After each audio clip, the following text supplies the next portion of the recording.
De Laurent Blanc, on connaît tout, ou presque. De ses débuts à Montpellier à la fin de carrière à Manchester United, de ses crochets par l'Espagne, sous le maillot du Barça, à ses virées italiennes recrutées tour à tour par Naples et l'Inter Milan. Mais Laurent Blanc, c'est aussi un palmarès exceptionnel en bleu, et 2 titres, celui de champion du monde, puis de champion d'Europe. Viendra ensuite le temps de la reconversion. Le président devient entraîneur de Bordeaux, avant une nouvelle fois de tourner la page, avant de prendre en main les destinées d'une maison bleue en plein marasme. Un édifice chancelant, après le fiasco retentissant d'une Coupe du Monde ratée en Afrique du Sud. Cet épisode douloureux, ça ne vous a pas poussé à renoncer, Laurent ? On était loin de penser qu'il allait se passer ce qui s'est passé au mois de juin. Je crois que ça a fait beaucoup de mal au football français, mais aussi aux acteurs qui étaient en Afrique du Sud. Les joueurs ont été marqués par ce qui s'est passé. Ils ont été conscients qu'ils ont fait une énorme bêtise, donc ça, ils ont du mal à le digérer.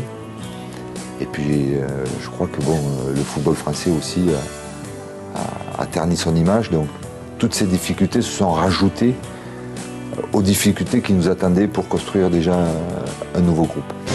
Construire, reconstruire, voilà le leitmotiv du nouveau patron des Bleus. Faire table rase des souvenirs et se concentrer sur un futur qui lui reste à fabriquer. Il faut arrêter avec le passé, il faut partir dans une nouvelle construction. Ça ne veut pas dire partir qu'avec des nouveaux joueurs, mais avec un nouvel état d'esprit, essayer d'écrire quelque chose ensemble. Le collectif avant tout, l'état d'esprit comme étendard. Autant de recettes déjà éprouvées lors de son passage à Bordeaux, un passage couronné par un titre de champion de France.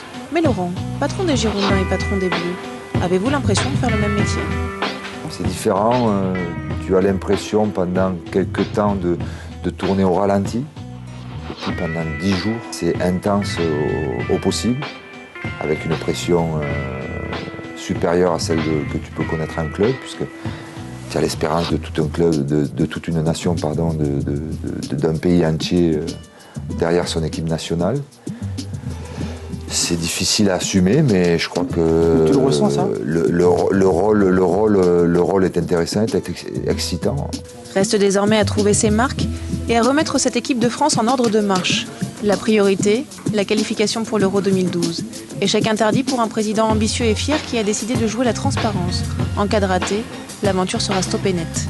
Donc je le dis, je le répète, on est en pleine construction. Notre objectif, c'est de se qualifier. Si on y arrive, on peut voir pour la suite.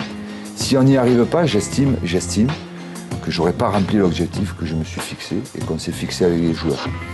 Donc quand tu n'arrives pas à relever tes objectifs, il faut laisser la place à d'autres. Une place qu'il a néanmoins décidé d'occuper pleinement, sans ménager ses efforts, sans compter son temps. Du temps d'ailleurs, Laurent, rassurez-nous. Il vous en reste un peu pour le golf ? Je croyais, mais pas du tout. Entre le rôle de sélectionneur d'aller superviser les joueurs et aussi de répondre aux sollicitations des médias et des consultants amis, on a très peu de temps en fait.